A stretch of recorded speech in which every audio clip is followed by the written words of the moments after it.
Well, I've been doing some brainstorming on how I can capture the gases from doing electrolysis with water, and I came up with this little crude kind of example set up here. Instead of using glass tubes and having them both submerged in a single pool and having the electrodes be shoved up into each individual tube, I decided to use metal containers and put one inside the other, like this here. So I have the negative wire inside the middle one, but it's not quite touching the edge. It's right up next to it, but it's not touching it. And I have the other one outside the pot right here, just connected to the handle. And I'll use my Variac to slowly bring up the voltage.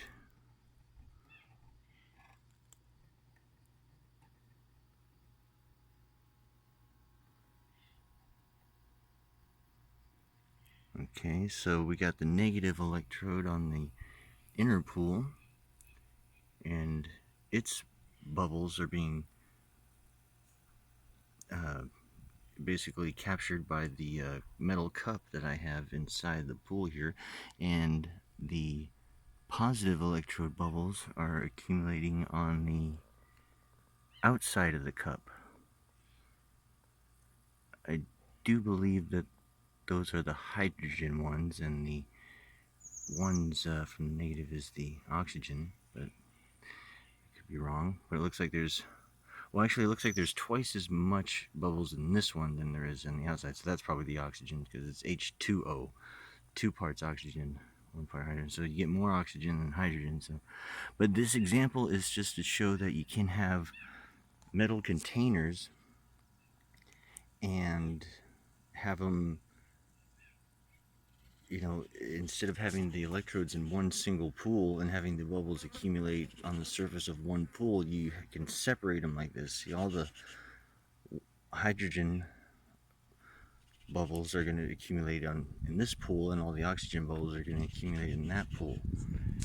That way they're separated and they're easily extractable.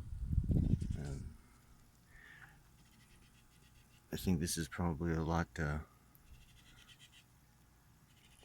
this setup makes a little bit more sense to me than to use glass tubes in one pool, because using metal containers like this, it's the same thing as if they were just all in one single pool together, this pool and that pool. But the metal container is conductive. So anyway, I just wanted to show that you can have a simple arrangement of metal containers with pools of water and perform electrolysis and very easily separate the bubbles or the gases.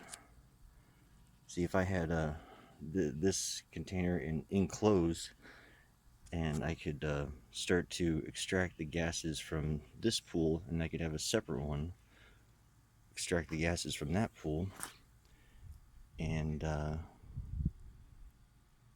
yeah, there wouldn't be any mixture of the two. You could easily separate them as you were producing them. Now, I do notice that the water gets quite dirty, and it's mostly due to the impurities of whatever electrode that you're using. So, this one's copper color went to a very nasty black color, and when I had this one in the water, it started to corrode. So my thoughts on this, on that problem, is to use something like gold as your electrodes, because gold is an inert material.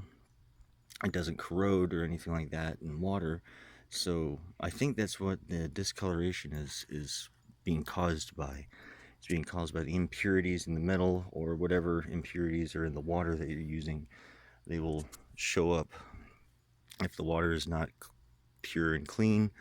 And I think if you use gold, and I'm not gold plated, but solid gold electrodes, as for your electrolysis electrode, positive and negative electrodes, then you won't get this dirty, discolored, murky water, because there'll be no corrosion coming off the gold, because gold doesn't corrode. So that would be my solution to that problem. But gold is kind of expensive, so trying to have gold electrode rods made for this kind of a project would not be affordable in my financial range. But those are my ideas and thoughts on how to a better method of capturing the gases from water electrolysis, and to fix the dirty, murky discoloration of the water while performing electrolysis by using gold electrodes as the solution.